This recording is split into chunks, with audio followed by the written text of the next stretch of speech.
Magkano nga ba ang una kong sahod sa 5-1 Talk?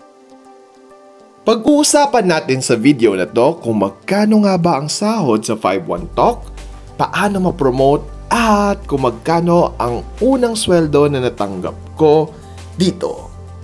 Ngayon, i-discuss natin ang rate. Magkano nga ba ang kitaan dito sa 5-1 Talk? Ang rate ng teacher ay nakabase sa kanyang level. So, meron tayong several levels na kailangan ma-attain para makuha natin yung mas mataas na sahod. So, ano-ano nga ba yung level na yon? Upon entry, tinatawag ang teacher na NQT or New Qualified Teacher. Sumunod dyan ay Junior Teacher. Next, Senior Teacher A. Then, Senior Teacher B. Tapos, jump to Master Teacher A. At ang last at ang pinakamataas ay Master Teacher B. So, ibig sabihin, kailangan mong ma-promote. Kaya sa video na to, sasagutin din natin yung tanong na, paano nga ba ma-promote sa 5-1 Talk? Handa na ba kayo? Let's jump to the next slide. At eto na nga, ang mga level. Ako ay bago lang. So, nag-start ako last June. Na-launch ako June 13? Di sigurado. June 13, 2021. So, very recent lang, less than a month. Kaya gusto kong i-share sa inyo yung mga experiences ko habang fresh pa. Yan. So, sagutin na natin yung tanong na how much is the rate? Ngayon, for newly qualified teacher na katulad ko, ang per class ko ay, by the way, meron tayong tinatawag na lesson fee. Na-excite ka na dun sa payment. Ihang natin saglit. So, meron tayong lesson fee na tinatawag. So, ayun yung bayad sa'yo per class. So, tatandaan natin, ang counting ay per class. At ang bawat klase sa 5-1 Talk ay tumatagal lang ng 25 minutes. So, dapat ay successfully conducted. So, doon na tayo sa rating. Exciting. For NQT, na katulad ko, ako ay sumasahod ng 54 pesos per class. So, roughly in an hour, or less than an hour, I will have 108 pesos. Siyempre, inaay ko na mas tumaas pa yan. So, I want to be promoted as junior teacher soon. Para ang aking sahod ay magiging 58 pesos. Wow, 4 pesos increase. Senior teacher A naman ay 62. Senior teacher B ay 66. Master teacher A ay 71 pesos. At ang pinakamataas ay 75 pesos per class. So, ibig sabihin, in less than an hour or almost an hour, magkakaroon ka ng 150 pesos. Kung isipin nyo, napakaliit lang nung pera na yan. Yung increase na 4 pesos, most of the time 4 pesos yung increase. So parang ang liit lang niya. Pero sa mga nasa 5-1 Talk na, alam natin na kung gaano ka-valuable yung 4 pesos na yon. Kasi isipin mo yon, you will spend 25 minutes per class. You will exert effort the same in every class or on that class. Tapos, yung sasahurin mo ay mas mataas ng 4 pesos. So, kung nakarami ka ng ganon, kung nakarami ka ng klase in one cut-off or in a month, syempre 4 times kung ilang klase yon. So, sobrang laki din talaga ng madadagdag. So, wag natin titingnan na ang liit lang ng sahod. Tatandaan natin na i-view natin yung nakukuha natin sa 5-1 Talk as a whole per cut-off, half, or per month. Kasi, kung makikita mo yun or kukumputin mo siya ng ganon, makikita mo na ang laking tulong din talaga sa budget with all fairness naman. So, let us not view it as, mura naman ng bigay nila 54 pesos lang per class. Parang ang cheap ko naman. Graduate ako and all. Pero kung tutusin, pag nakarami ka in a cut-off or in a month, ang laki din naman talaga ng tulong. So ngayon, ang sarap tingnan, no? 75, pero may promotion process yan. So paano nga ba ma-promote? Let's start with NQT na gustong maging junior teacher. Ang requirements ay first, complete and pass one-day level 1 or JK-12 training. Huwag kayong mag-alala kasi ito ay online. Ibubook mo lang. Maraming trainings na ganyan within the week. So, madali na yan. Number 2, conduct 100 classes as an NQT.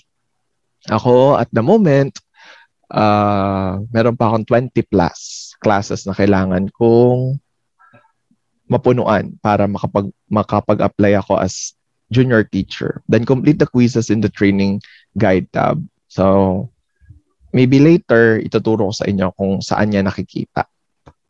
This time, yung junior teacher na gusto maging senior teacher A.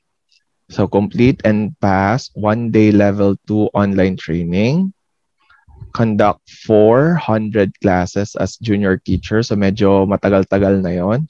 Depende, kasi halimbawa kung full-time ka dito sa 5-1 Talk, madali lang yan sa'yo. Complete the quizzes in the training guide tab. Ulit, papakita ko sa inyo mamaya yung training guide tab. Ngayon, pag gusto mo namang maging STB, yan. So, STA to B, conduct 600 classes as a senior teacher A. You have to take note na hindi counted yung 400 and 100 na nauna. Okay? Kasi may note doon na NQT at saka JT. So, dito kapag nasa senior teacher A ka na, as in from the start na bigay sa'yo yung promotion na yon, doon lang mag-i-start ulit yan. Huwag kayo mag-alala kasi counted yan or guided kayo. Makikita niyo yan sa my page nyo. Excuse me po. So next, to master teacher A. Wow, medyo madami-dami na. So, kailangan mo maging 5-star teacher. Hindi pa ako masyadong aware kung ano to, kung paano na kukuha yung certain achievement na to. Maybe babalikan ko sa susunod na mga videos ko. BK and JK12 tag. Napakahalaga niyan sa lahat ng mga 5-1 Talk teachers kasi pag mas marami kang tag at nakikita yun ng mga estudyante, mas malaki yung probability or chance na piliin ka nila. So, mas ini-encourage kami. So, attendant trainings talaga yan. TESOL and TEYL certified. At the beginning pa lang, NQT level, may papasagutan na sa inyo or naka-enroll na kayo sa TESOL and TEYL or Teaching English for Younger Learners. Dito, kailangan matapos ninyo yung course na yan or courses na to within 3 weeks. Walang problema dyan kasi earlier pa lang nakuha mo na yan. SSAT or ito yung student satisfaction rate, kailangan ay 95 or higher. Okay? So, kailangan iwasan mo na magkaroon ng complaints. And number 5, 4,000 or more conducted classes since launch date. So, ito, combined na kaagad. So, dito pa lang, meron ka ng 1,100. So, meron ka na lang pupunuan na almost 3,000 to 2,900 classes na lang without existing final warning with future open slots. So, yun yung mga requirements dyan. Ngayon, para sa pinakamataas, from A to B, Master Teacher A to B, ito yung mga dapat natin makuha. JK12 tag, 98% student satisfaction rating. For 3 months, you have to take note consistently. So, you must be consistent with this aspect, at least 98. Then, reliability of 99%. Pag sinabi natin 99%, when sinabi natin, na reliability, it depends on your absences, late, and also leave early. Mas malaking factor yon ng reliability. At kailangan din consistent ka na mataas for 3 months. 5,000 or more conducted classes since launch date. Medyo mahirap talaga ma-attain. Pero yun nga, kapag full-time ka lalo, Ako kasi part-time lang ako. Part-time 5-1 talk teacher ako. So, medyo matagal sa akin yan. Pero sa mga talagang full-time dito, madali na sa kanila yan. Kasi everyday ginagawa nila from Monday to Sunday. Kaya, no problem with that. TESOL, TEYL, no SA or service agreement infractions. Ituturo ko din yan in one of my videos soon. Must be active and a 5-1 Talk ambassador and must be a teacher of teachers. So medyo dapat nagtitrain ka na rin at this level pag Master Teacher A ka para mag-qualify ka sa Master Teacher B. Ngayon, kapag Master Teacher B ka na, tsanan, meron kang Medicard na provided ng PB or PHBEEE. Huwag kayong mag-alala kasi kapag NQT ka pa lang, bibigyan ka ng grupo. This is actually parang organization ng mga 5-1 Talk teachers. Yeah. So, magiging member ka niyan.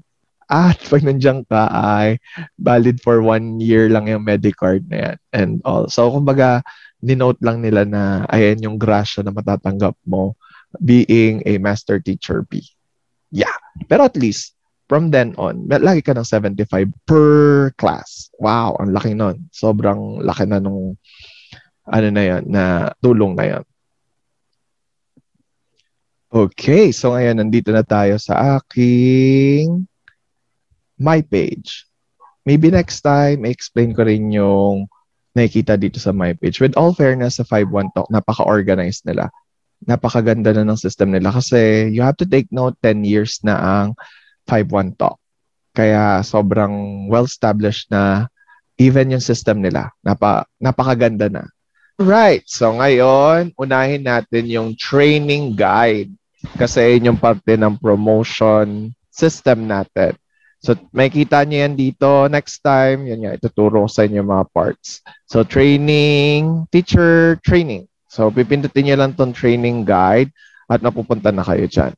So ngayon, and yung arrow na yan yung nag-indicate ko anong level mo. So, nasa newly qualified teacher ako at pag clinic mo yan, yon, sasagutan nyo yung lahat ng set ng activities na to. So, may part A, B, and C. So, kung nakita ninyo, pass na ako. So, nasagutan ko na yan lahat back then pa. Ngayon, pinakamahalaga ngayon ay yung sahod. Ito ang pinakamahalagang item para sa akin. Tab, lesson fee, summary. So, pag stress na ako sa pagtuturo, kailangan ng motivation, i-click mo lang yung lesson fee summary. Yun. Hindi ko na ipapakita mo na yan. Oh, nakikita ninyo. Ito yung current running, pero pupunta tayo dun sa last month.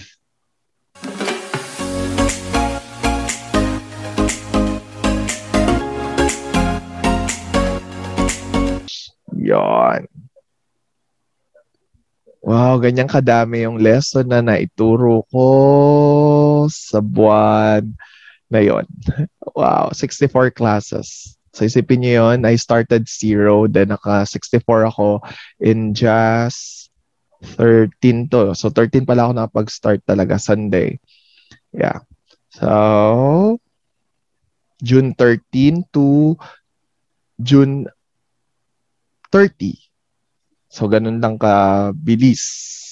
Parang roughly nasa 17 days lang. Yung mga late na yan, i-explain ko yan next time.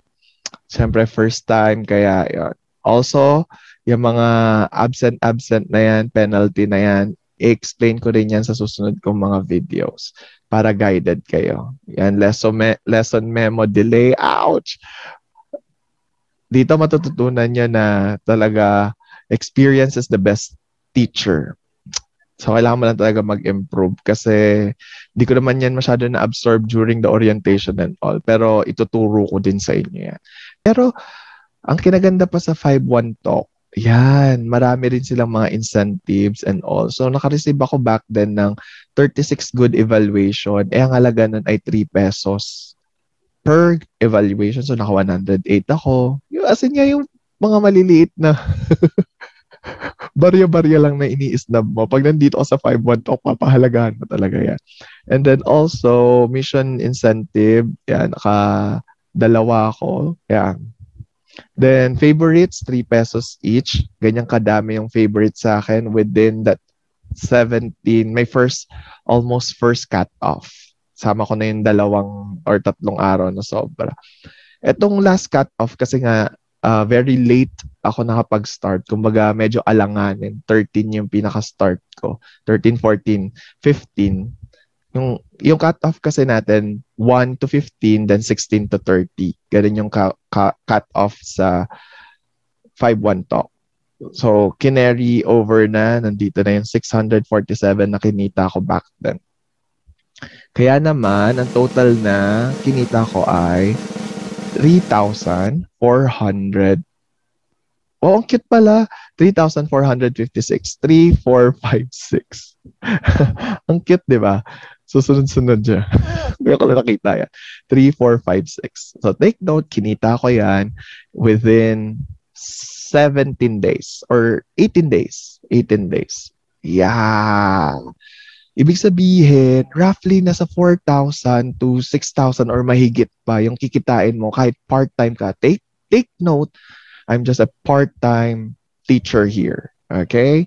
Pero kumita ako niyan. Hindi ko yung kikitain ko, nag-FB lang ako sa gabi. Yung 2 oras na inaalat ko, 2.5 hours, hindi ko yung kikitain. Pero, di ba, extra budget yan ng family, ng personal kung single ka. O, wow. Ngayon, paano niya pinapadala yung payment? O, ito naman, check natin yung aking BPI. And here we go. Nandito tayo ngayon sa aking online, BPI online. So, ang preferred bank kasi talaga ng 5-1 Talk ay BPI. So, talaga nag-open ako ng account para dito. Yun. So, dumating yung pera or yung sahod ko ng July 5. So, nagbibilang ng 5 days before maipadala sa account yung salary mo. So, yan. Bakit naging 6,407 something? Kasi di ba nagbukas ako ng account at yung maintaining balance ay 3,000. So, deduct lang natin dyan. So, yung nawalang 50 plus, I think baka transaction fee na nagiging deduction din para sa amin. Pero, okay na yan. Sige na, move on na ako dyan. With that, ayun. So, talagang napapadala yung pera sa account mo. And that's it. Kaya naman, ini-encourage ko kayo talaga rin mag-apply. Kasi sobrang laking tulong talaga sa napandagdag. Kahit part-time lang. Kasi tulad nito, ang laking tulong na ng 3,000 for one cut-off lang yan, ha. So, paano pa kung maka 1 whole month ako doon? Na wala akong aberya. Yan. So, kung kailangan nyo ng tulong, comment kayo down below ng concerns ninyo, then sasagutin natin yan. Okay? Then sa akin na rin kayo magpa-refer para masaya. I will assist you from the beginning till end. Yan. So maraming salamat sa pakikinig at I hope that you will become a 5-1 Talk teacher very soon. Bye-bye!